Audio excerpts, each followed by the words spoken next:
મંદિરે જવાનું રાખજો.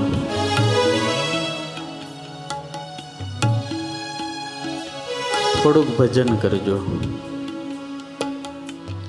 અને જો આજુબાજુમાં કઈ સંત રહેતા હોય ને તો રોજ એક વખત સાધુને મળજો મારા બાપ હો.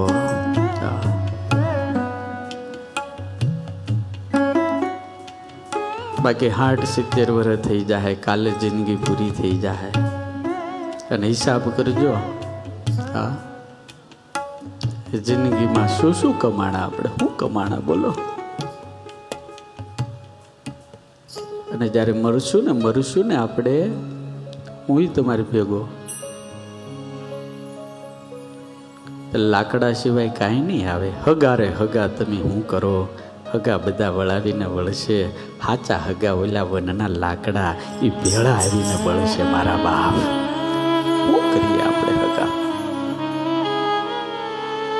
यहाँ कौन किसका होता है यार? अपने अपने नहीं होते, वो सिर्फ सपने होते हैं. अपने तो हमारे ठाकुर होता है, अपने कोई अपने नहीं.